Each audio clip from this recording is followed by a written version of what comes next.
Trečiasis, tai yra dėl pretendentų Klaipėdos miesto savivaldybės kontrolieriaus pareigas konkurso komisijos sudarimą. Prašau, pranešėja, Gerbiamas merė, gerbiama taryba, teikiamas Klaipėdos miesto savivaldybės tarybos sprendimo projektas, kuriuo yra sudaroma pretendentų Klaipėdos miesto savivaldybės kontrolieriaus pareigas konkurso komisijai.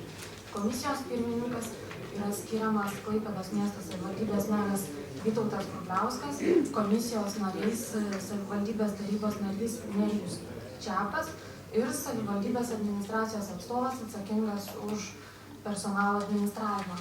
Komisijos darbe taip pat yra pakviestos dalyvauti Šilutės rajono savivaldybės kontrolierė Jolita Stonkuvienė ir Kretingos rajono savivaldybės kontrolierė Eugenija Vilckienė.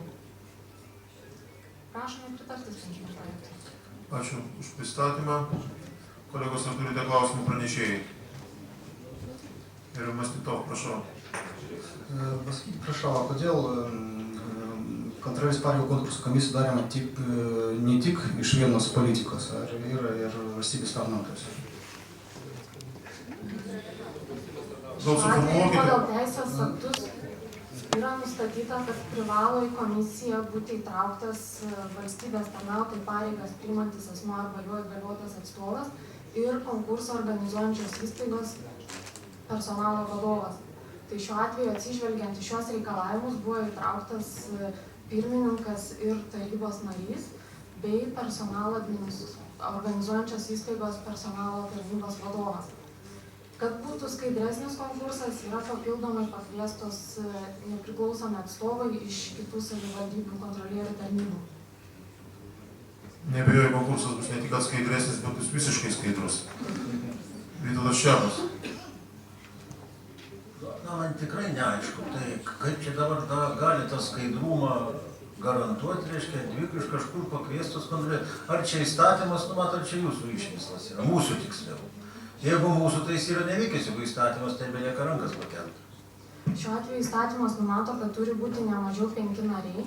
Nariais gali būti politikai, išskyrus personalą organizuojant, personalą administruojančios, organizuojančios, atsiprašau labai, organizuojančios įstaigos personalo vadovą.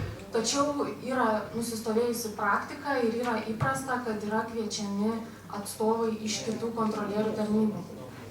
Jeigu jūs leisite, aš jums dar padėsiu, gerbiamam daktarui, iš arčiau paaiškinti. Iš tiesų yra nusistovėjusi praktika, kad dalyvautų kitų savivaldybių kontrolieriai, kurie turi aiškų supratimą, apie ką eina kalba ir sakykime, kokia tai yra atsakomybė. Ir būtent nepriklausomumas ir patirtis, tai yra tie dalykai, dėl ko buvo įtraukti šios dvi personalijos. Ir kadangi tai yra vienkartinė komisija, kuri vieną kartą per nežinau, per kiek metų atsitinka, tai aš manau, kad čia laužyti iečių nėra prasmės. Na, man vis tiek neaišku. Tai kas nustatė, kad skaidrumas iš ten ateina?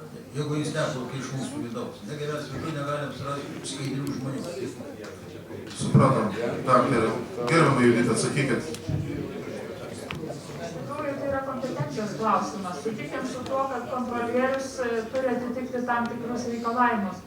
Šiaip jau iš tikrųjų yra praktika tokia, kad atestavimo metu tarp savivaldybių aukščiausi pareigūnai yra vieni iš kitų kviečiami dalyvauti tokiuose atestacijose.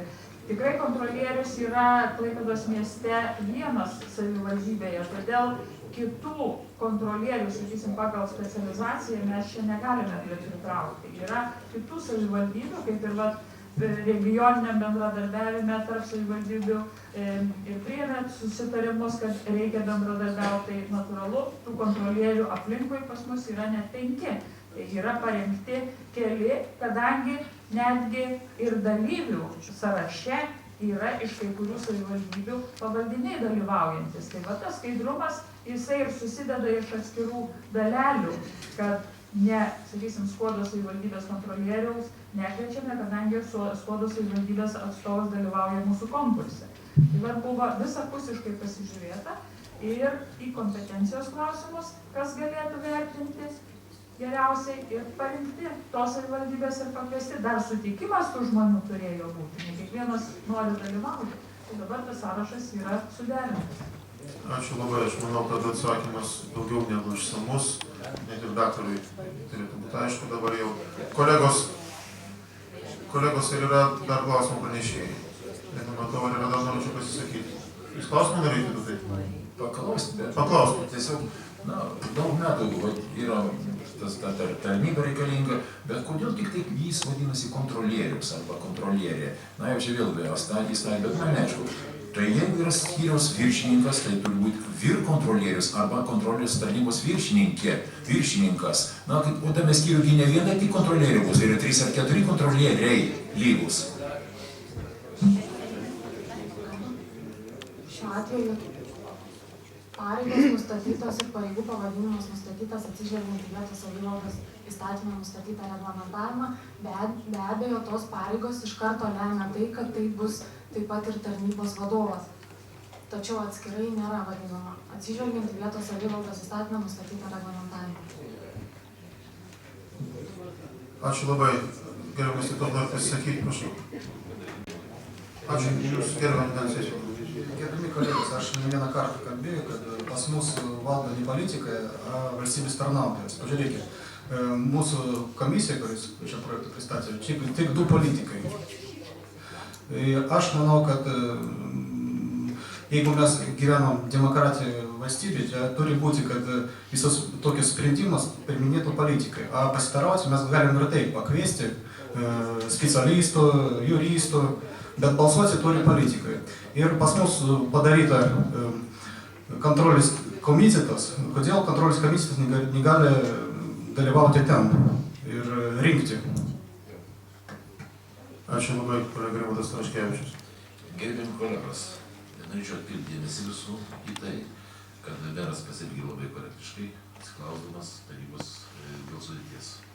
Šiaip jis galėjo priimti įstatymą savo, tai nutarimą savo potvarkiu, susidaryti tą komisiją ir spręsti vienasmeniškai šitus komisijų sudarymus. Šiandien mes svarstome jo pageidavimų, šitą klausimą tarybos. Todėl nekvestionuokime gerbiamo Grubliausko nuostatų, jis atsižvelgia visus aspektus ir pasiūlė mums šią komisiją sudaryti. Aš siūlau balsuoti už pateiktą sprendimo projektą. Ačiū labai. Ačiū labai, aš manau, kad argumentacijos pakanka. Paskutinis akcentas buvo pakankamai įtikinamas ir svarus. Ko stengiasi labiau pataikyti, tuo sudėtingiau. Kolegos, kviečiu balsuoti. Trečiasis darbotvarkės klausimas, papildomas darbotvarkės klausimas. Pradedame balsavimą kompiuteryje. Kas balsuojate ne kompiuteriu? Kas už šį sprendimo projektą?